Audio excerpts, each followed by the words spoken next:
Je ne savais pas que ce soir, dans cet hémicycle, ça serait la fête. Alors moi, je vais participer à la fête. Parce que tant qu'on y est, et compte tenu des difficultés que nous avons pour nos comptes sociaux, mais moi, je vous propose qu'on revienne, qu'on supprime les 35 heures, qu'on revienne, qu'on enlève une semaine de congés payés, qu'on revienne aux 48 heures, que ben oui, applaudissez, voilà. Mais tant qu'on y est, parce que c'est vrai que dans ce pays, depuis que nous avons eu toutes ces avancées sociales, toutes les entreprises ont fait faillite. C'est vrai que le pays n'a pas du tout été attractif en matière économique et en matière d'attractivité des entreprises. C'est vrai que nous avons coulé, c'est vrai que c'est le marasme, c'est vrai. Mais enfin, où est-ce qu'on est ici ce soir? Franchement, vous parliez, comment vous avez dit, monsieur Canvet, tout à l'heure, vous avez dit, c'est le sens de l'histoire qui marche à reculons. Franchement, mais si, et ce soir, et j'entends tout le monde parler des partenaires sociaux. Eh bien, les partenaires sociaux, ce soir, vont être ravis d'apprendre d'abord que tous les salariés vont devoir travailler 7 heures de plus pour de la solidarité par an, oui, pour un jour de plus par an, c'est-à-dire un jour férié de moins. Mais continuer à ce rythme-là, il n'y en aura plus beaucoup. Et donc, ils vont devoir continuer à travailler alors que on a supprimé, on a quand même perdu 500 milliards d'euros depuis 7 ans avec tous les cadeaux fiscaux que l'on a fait. Et là, par contre, on ne demande rien du tout.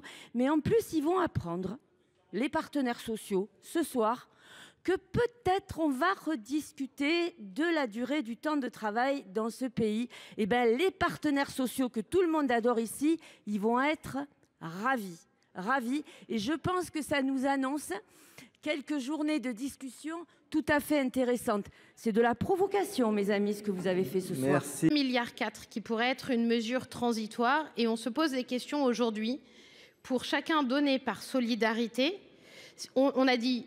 Alors, pas chacun, chaque travailleur. Alors, j'ai entendu aussi que les indépendants, c'était pas la même chose. Que je rassure tout le monde, un indépendant, il travaille pas 35 heures par semaine, il travaille 60 heures par semaine. Alors, on peut aussi ouvrir le débat là-dessus, mais je pense que ou 70 heures, merci.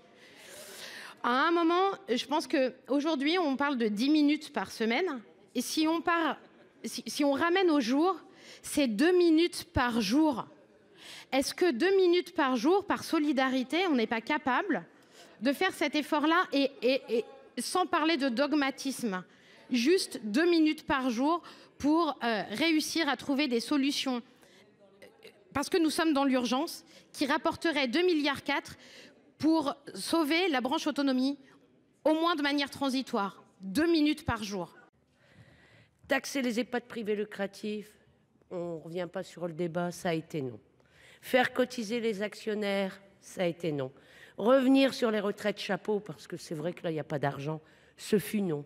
L'allègement et l'exonération des cotisations, non. Donc, finalement, eh bien maintenant, il faut faire payer certains dans ce pays.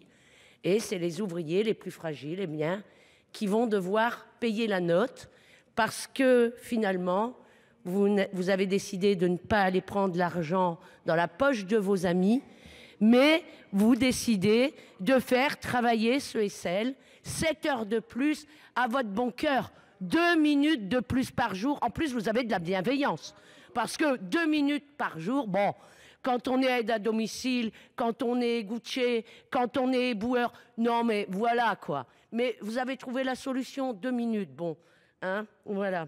Alors, finalement, quand même, c'est une belle arnaque tout ça. On va se le dire, c'est une belle arnaque. Et c'est quand même une sacrée attaque contre le monde ouvrier. Il faut se le dire. Et puis, vous savez, monsieur Canvet qui n'en a jamais assez, hein, eh bien lui, il anticipe déjà le PLFSS de l'année prochaine. Parce qu'il nous propose bientôt d'ajouter une 2e journée l'année prochaine.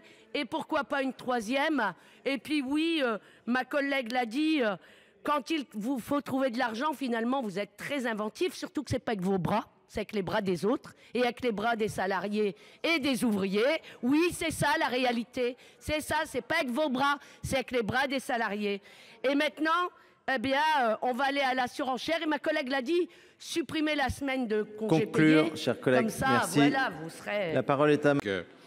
On ne va pas refaire l'histoire ce soir, mais on va essayer de se projeter dans l'avenir. Alors, qu'avons-nous entendu tout à l'heure? On a entendu que c'était la fête, on a entendu que c'était l'arnaque, que c'était pas très sérieux, que c'était une attaque contre le monde ouvrier, mais pas du tout. Qu'est-ce qu'on veut? On veut assurer l'avenir de la protection sociale à laquelle on est tant attaché dans notre pays. Alors, moi, je veux bien qu'on vienne dire, il y a d'autres formes, mais arrêtons la taxation tous azimuts de ceux qui entreprennent. On parle aussi des exonérations de cotisations sociales, mais qu'est-ce qu'on veut? Est-ce qu'on veut que les apprentis, par exemple, payent plus de cotisations sociales et aient moins de rémunération? Est-ce que c'est ça qu'on veut? Est-ce qu'on veut que les bas salaires, que les entreprises soient obligées de licencier parce qu'elles ne sont plus en capacité de payer leurs collaborateurs? Est-ce que c'est ça qu'on veut? Non, pas du tout. On veut au contraire que le modèle social soit préservé dans notre pays. Alors, ça, il faudra vraiment travailler plus. Là où nous divergeons en revanche radicalement, c'est que vous considérez que seuls les salariés doivent être mis à contribution pour financer cela. Et autant se le dire tout net, si c'est ça la logique, c'est pas une deuxième journée de solidarité qu'il va falloir mettre en place. C'est même pas les 25 heures que nous propose notre collègue. C'est tout de suite une semaine. Et d'ailleurs, je suis pas totalement rassurée, monsieur le ministre. Et si je n'étais pas normande, je dirais que j'attends de vous une réponse qui soit autre chose que peut-être ben que oui, peut-être ben que non. Parce que en gros, vous nous dites non, pas ce soir à 23h23, mais sinon, pourquoi pas? C'est pas hyper rassurant. Nous parlons là, et vous parlez là en mettant à contribution les salariés avec une journée de travail gratuite de 2,5 milliards. Nous en sommes à 80 milliards d'exonération de cotisations. C'est devenu tellement énorme et ça s'amplifie tellement que vous-même cherchez à corriger cela. Alors modestement, on va être sur 3 milliards cette année, très modestement, mais vous-même convenez que ça commence à faire un peu beaucoup. Pourquoi n'allons-nous pas regarder de ce côté-là pour financer l'autonomie? J'ai bien compris ensuite que derrière tout ça, certains d'entre vous veulent tuer les 35 heures. Au moins, ils ont l'honnêteté de le dire. En falsifiant les chiffres de la compétitivité de la France. Effectivement, on travaille 6630 heures, j'ai dit tout à l'heure, 120 heures de moins qu'en Allemagne. Et la productivité, je m'excuse de vous dire, mais enfin, dans les documents que j'ai lus, il n'y a pas de productivité en hausse en France. Donc, nous finançons notre modèle social en partie par la dette. Donc, ce qui est proposé, 7 heures de plus par an, ça fait 40 minutes par mois, 10 minutes par semaine. Et je voudrais dire que cela est indiqué dans le rapport Vacher, ça rapporte 2,4 millions. Et quand même, c'est une cause noble pour nos aînés, 7 heures de solidarité. On montrerait une cohésion sociale comme nous l'avons montré dans les Jeux Olympiques. Le pouvoir d'achat, il a été un peu amélioré, je l'ai dit tout à l'heure, avec 22 milliards de taxes d'habitation qui a été enlevé, et c'est l'État qui a redonné ces 22 milliards aux communes.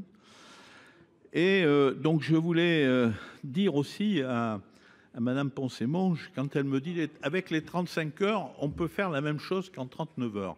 Eh bien, pas du tout, parce qu'au niveau de l'hôpital et au niveau des EHPAD, il faut des bras. Quand on a enlevé les 35 heures, on a enlevé 80 000 emplois. Il y a 1 million d'emplois dans le secteur hospitalier et des EHPAD. Eh bien, on a enlevé 10% du personnel parce qu'on n'avait pas les moyens de créer 100 000 emplois de plus. Voilà, c'est tout. Pour les Finistériens nombreux qui travaillent dans l'agroalimentaire. Après 10 ans ou 15 ans passés dans l'agroalimentaire, ils font tous l'objet d'opérations pour des troubles musculo-squelettiques. Les gens qui travaillent dans les hôpitaux, les aides-soignantes, etc., sont des travaux. Et on leur dit aujourd'hui, vous êtes très productifs, vous travaillez très bien, on les a applaudis pendant le Covid. Maintenant, on va vous demander de travailler 7 heures Et si je suis mon collègue breton Michel Canévet, on va vous demander de travailler 18 heures de plus gratuitement pour venir abonder le système de financement de l'autonomie. Moi, je trouve ça proprement scandaleux. D'autant qu'en matière de santé, on voit bien les conséquences que ça peut avoir. Donc, c'est totalement inadmissible, incompréhensible vis-à-vis des salariés que l'on veut aujourd'hui taxer de 18 heures de travail de plus. Merci. Président, Monsieur le Ministre, tout à l'heure, quelqu'un dans cet hémicycle a dit que pour distribuer la richesse, il fallait la créer.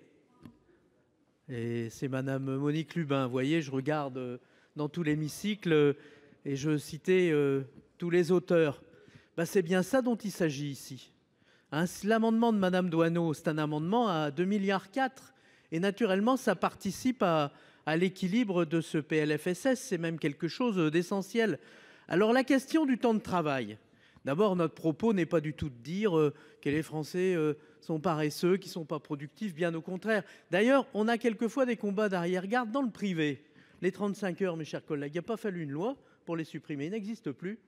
Vous savez quel est le temps de travail moyen dans le privé des Françaises et des Français? 38 heures et demie.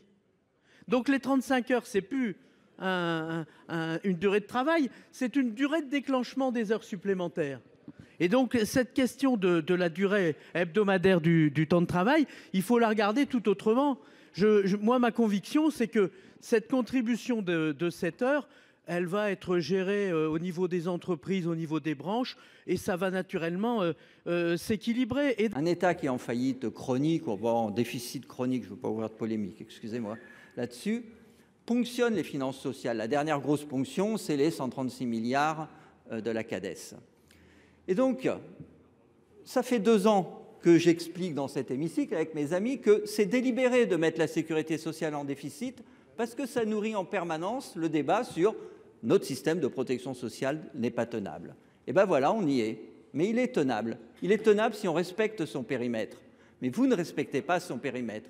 Et donc, vous en arrivez logiquement à dire, bon, bah, alors à qui on va prendre l'argent?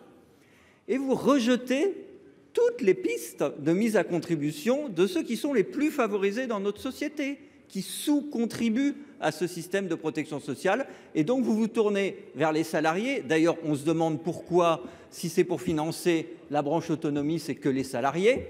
Donc, les infirmières, bah, si elles sont salariées, demain, il faudra leur expliquer qu'elles vont travailler 7 heures gratuitement en plus, mais pas celles qui sont dans des structures privées. Enfin, j'ai rien compris, moi. Ou alors, bah oui. Si vous tapez, la fonction publique, les salariés privés et les indépendants, selon leur statut, ne sont pas mis à contribution de la même façon. En tout état de cause, vous créez une journée de travail, vous créez une journée de solidarité avec les plus riches de la part des salariés. Ça, c'est pas acceptable. Votant 343, exprimé 335, pour 216, contre 119. L'amendement est adopté et fait tomber de fait tous les autres. Voilà, je suis